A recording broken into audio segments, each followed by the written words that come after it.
Bonjour, donc bienvenue au département de chimie de l'IUT Paul Sabatier sur le site de Castres.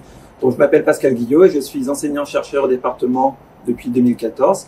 J'enseigne dans différentes spécialités du BUT et notamment le domaine de la synthèse. Donc, nous sommes ici dans une salle de TP de synthèse.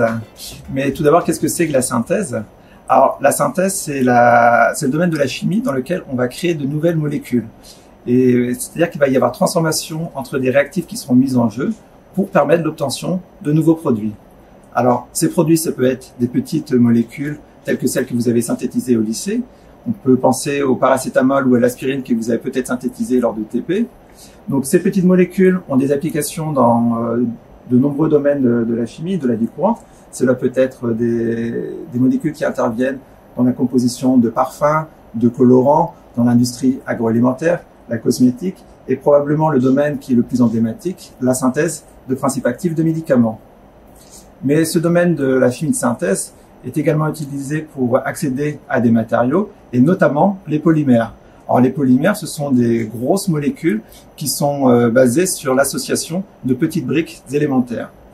Et ces polymères, on les retrouve dans la vie de tous les jours. Ça peut être le plastique de vos bouteilles en plastique, ça peut être des semelles de chaussures, ça peut être beaucoup de constituants d'une automobile, mais également dans le domaine du textile avec la plupart des revêtements techniques que vous trouvez sur vos combinaisons de ski ou vos skis eux-mêmes.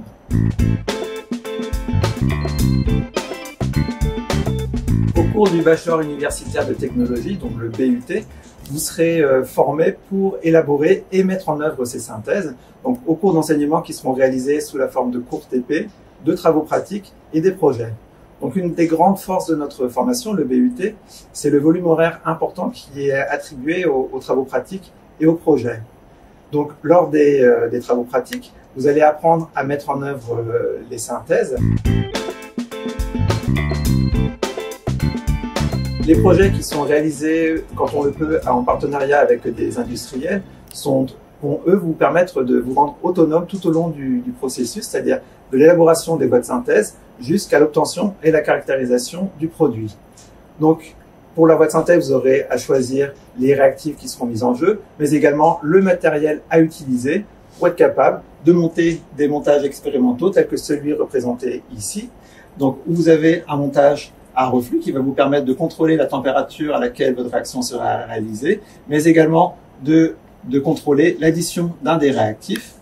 Et une des problématiques lorsque l'on réalise une synthèse, c'est de savoir si la réaction se réalise réellement. Et pour cela, vous apprendrez à réaliser des suivis de réaction en utilisant notamment des chromatographies sur couche mince, donc quelque chose que vous avez déjà commencé à voir au lycée. Et lorsque la réaction est terminée, il faudra bien évidemment l'arrêter et ensuite purifier les produits obtenus. Donc ces étapes de purification, si on obtient un solide, on pourra réaliser une réaction de filtration, une opération de filtration. Mais si vous avez un liquide ou également un solide, en se basant sur les propriétés que vous aurez déterminées pendant la chromatographie sur couche mince, vous pourrez également réaliser une chromatographie sur colonne de gel de silice.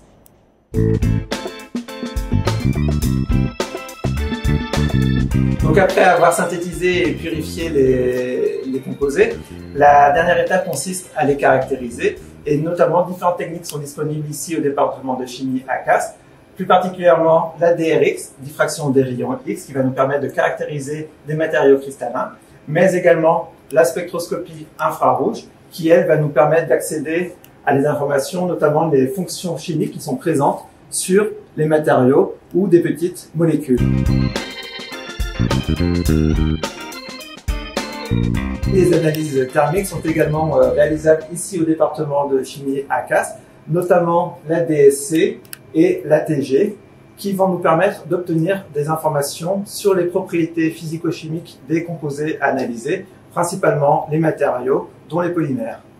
Enfin, la spectroscopie RMN va nous permettre d'obtenir des informations structurales sur les composés qui auront été synthétisés, et ce, à la fois pour les petites molécules, mais également les grosses molécules telles que les polymères.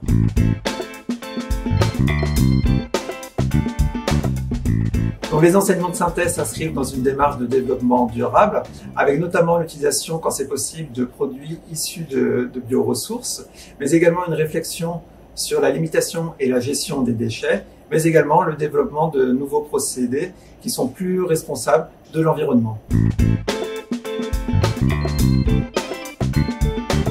Donc, à l'issue de votre formation, si vous avez choisi le parcours synthèse, vous serez amené à travailler en tant que technicien chimiste dans des services de recherche et développement majoritairement, et ce dans des laboratoires privés ou publics, et ce dans tous les domaines de la chimie, que ce soit domaine énergétique, de cosmétiques, agroalimentaire ou l'industrie pharmaceutique également.